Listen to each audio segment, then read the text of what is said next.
കോടിക്കണക്കിന് വർഷങ്ങൾക്ക് മുമ്പ് മറ്റൊരു അന്യഗ്രഹം ഭൂമിയിൽ ഇടിച്ചുകയറി. ഈ കൂട്ടിമുട്ടൽ അന്യഗ്രഹ ജീവികൾ ഭൂമിയിലെത്താനും ഇടയാക്കി. ഭൂമിക്കുള്ളിൽ ജീവൻ നിലനിൽക്കുന്നുണ്ടോ? അന്യഗ്രഹ ജീവികളുടെ ഒരു സമൂഹം തന്നെ ഭൂമിക്കുള്ളിൽ ജീവിച്ചിരിപ്പുണ്ടോ? നമുക്ക് നോക്കാം.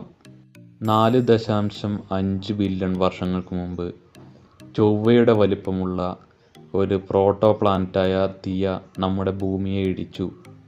ഈ കൂട്ടിയിടി 2 ഗ്രഹങ്ങളുടെയും ഭാഗങ്ങൾ ബഹിരാകാശത്തേക്ക് ചിന്നിച്ചിതറാൻ ഇടയാക്കി. ഈ കഷണങ്ങൾ ഒടുവിൽ നമ്മുടെ ചന്ദ്രനിലേക്ക് കൂടിച്ചേർന്നതായി പല ശാസ്ത്രജ്ഞരും വാദിക്കുന്നു. എന്നാൽ തിയയുടെ ബാക്കി ഭാഗത്തിന് എന്ത് സംഭവിച്ചു എന്നത് ഇപ്പോഴും ഒരു നിഗൂഢതയാണ്. തിയയുടെ ചില ഭാഗങ്ങൾ ഭൂമിയിൽ ലയിച്ചു എന്നതിനുള്ള തെളിവുകൾ ലഭിച്ചു.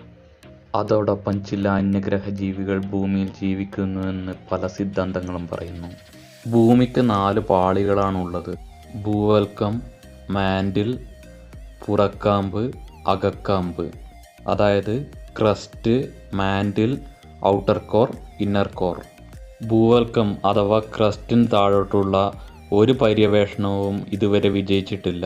അതിനാൽ തന്നെ ഉപരിതലത്തിന് താഴെയുള്ള യാഥാർത്ഥ്യങ്ങളെക്കുറിച്ച് നമുക്കറിയാത്ത പലതുമുണ്ട്.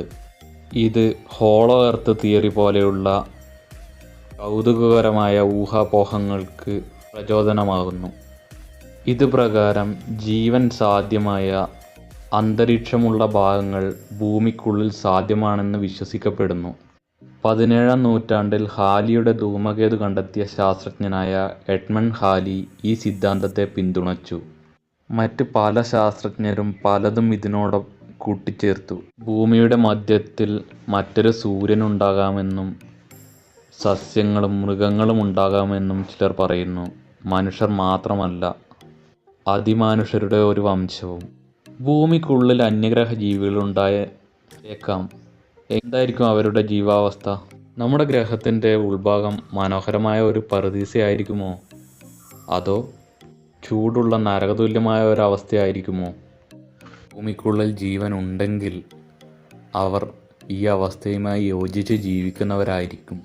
വീഡിയോയെക്കുറിച്ചുള്ള അഭിപ്രായങ്ങളും നിർദ്ദേശങ്ങളും തെറ്റുകുറ്റങ്ങളും കമൻറ്റ് ബോക്സിൽ രേഖപ്പെടുത്തുക.